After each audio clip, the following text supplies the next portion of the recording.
오늘은 가장 저평가된 빅테크 주식은 무엇인가 라는 주제로 한번 이야기해 보도록 하겠습니다. 코로나 팬데믹이 시작됐을 때 가장 수혜주는 누가 뭐라 해도 아마존이었습니다. 락다운으로 사회는 봉쇄됐고 이 비대면이 생활화됐으며 미국의 1위 전자상거래 업체인 아마존이 수혜를 받는 건 당연했습니다. 아마존은 이 수요를 충족시키기 위해 창고와 인력에 막대한 투자를 했습니다. 이로 인해 아마존의 잉여 현금 흐름은 마이너스가 되었고 현금을 빠르게 소모했습니다. 최근 인플레이션에 가장 큰 타격을 받은 회사는 어디일까요? 네, 바로 아마존일 겁니다. 높은 인플레이션은 비용을 증가시켰고 고객의 구매력을 약화시켰습니다. 금리 인상은 본질적으로 사람들의 가처분 소득을 감소시킵니다.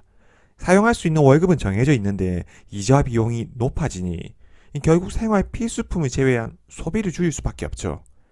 당연히 미국 이커머스 점유율 60%에 육박하는 아마존의 타격이 가장 클 수밖에 없었습니다. 그 결과 지난 1년 동안 아마존의 실적도 좋지가 않았죠. 이뿐만 아니라 아마존은 코로나 팬데믹을 거치면서 창고나 인력에 막대한 투자를 했습니다. 현재의 소비 둔화와 비대해진 외형에 따라 증가한 비용은 회사에게 역풍으로 다가왔습니다.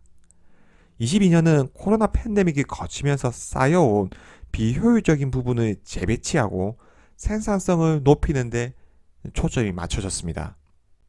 빅테크 중에 가장 저렴한 주식은 어느 것일까요?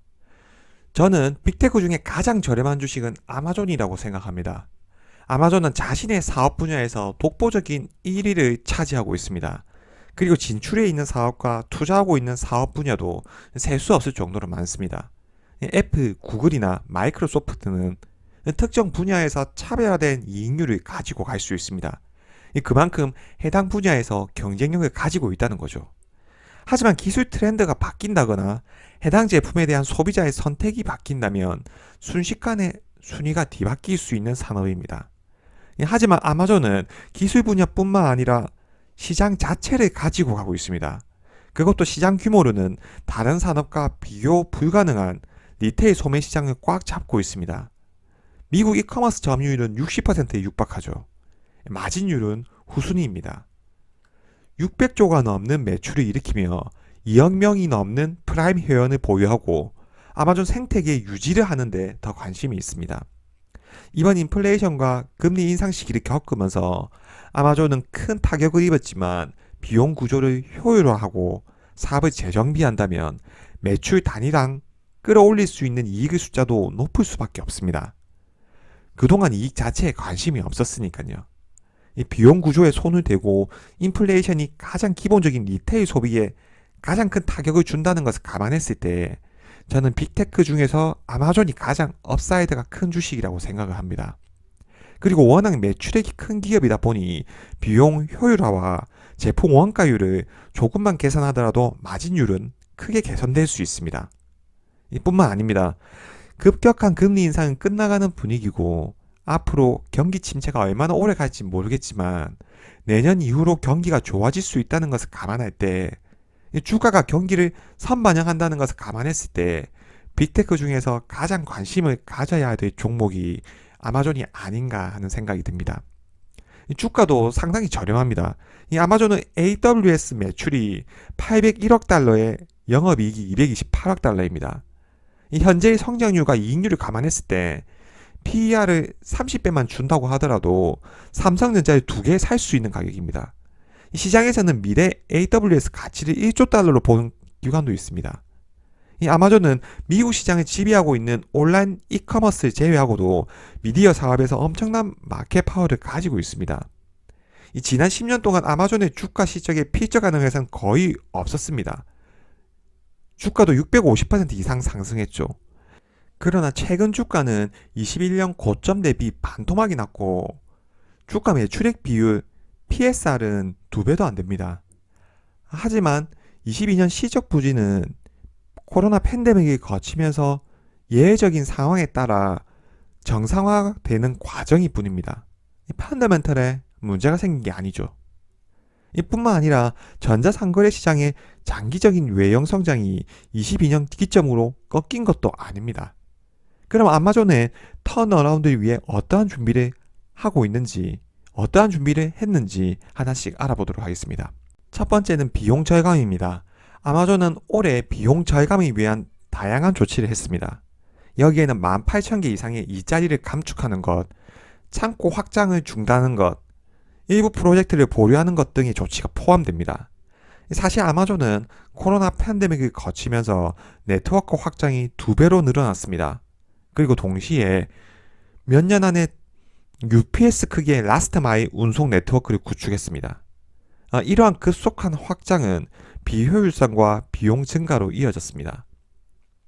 회사에서는 뛰어난 고객 경험을 유지하면서 네트워크 전반에 걸쳐 비용을 효율화하는 방법에 주력하고 있다고 합니다.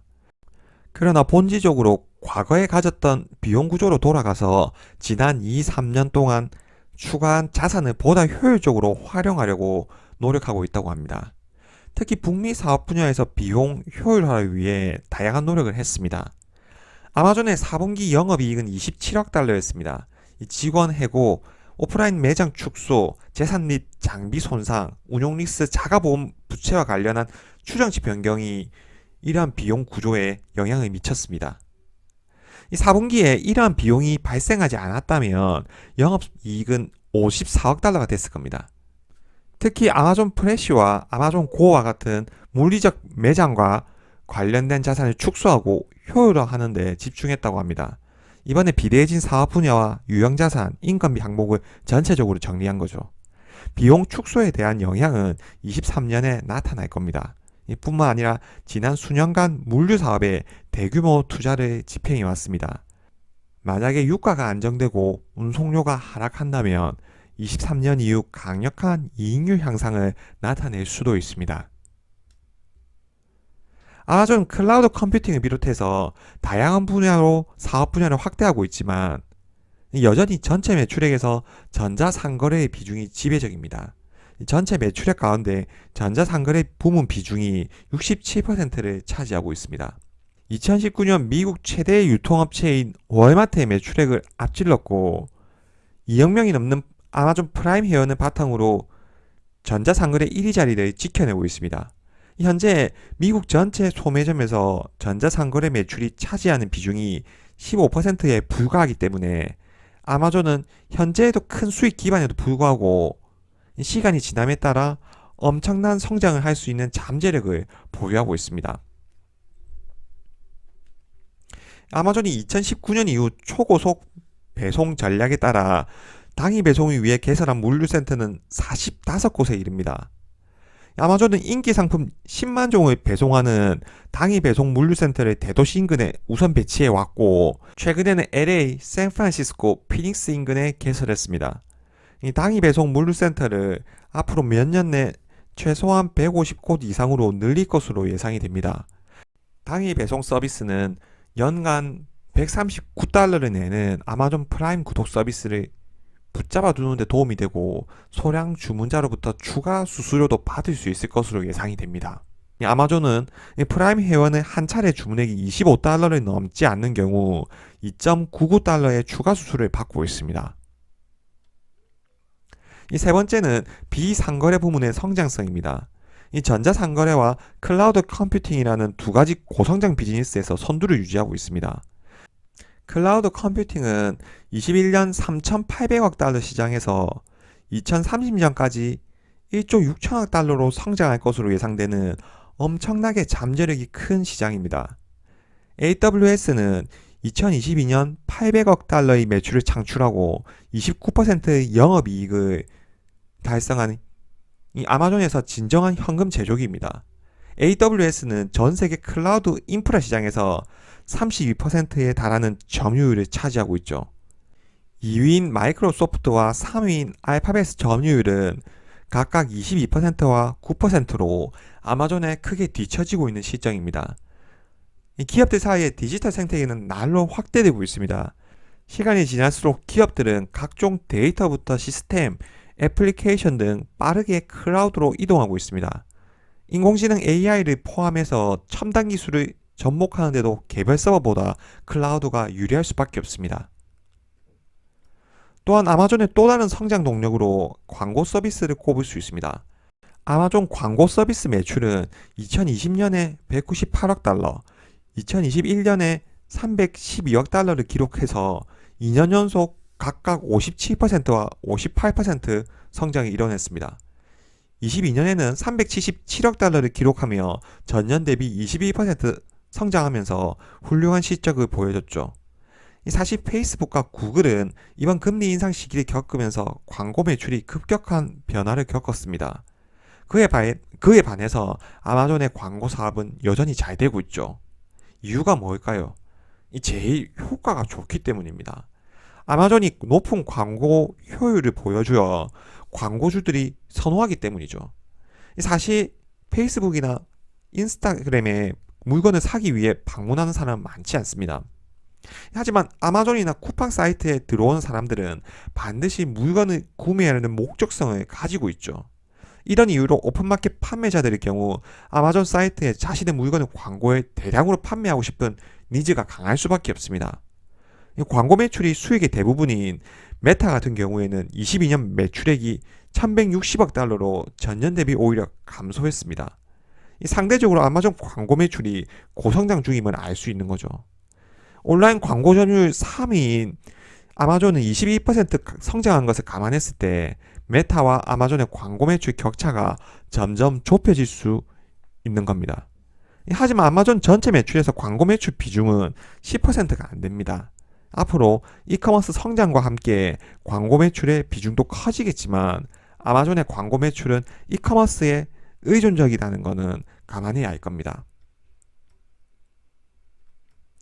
22년은 아마존이 코로나 팬데믹을 거치면서 누적되어 온 비효율과 비용 구조를 재조정하는 기간이었습니다. 이런 비용 절감 조치가 어떻게 진행되고 있는지 1분기 실적 발표 때 꼭 체크를 해야 할 겁니다. 또한 아마존의 핵심 사업인 클라우드 컴퓨팅과 광고 서비스가 계속 성장세를 유지하고 있는지도 확인해야 할 겁니다. 아마존의 장점은 무엇보다 시장을 장악하고 있다는 겁니다. 이제 이익 마진을 끌어올리면 됩니다. 주가는 이익에 동행한다는 명제를 감안할 때 아마존은 분명 강력한 잠재력을 가진 빅테크 회사라고 생각합니다. 시청해 주셔서 감사합니다.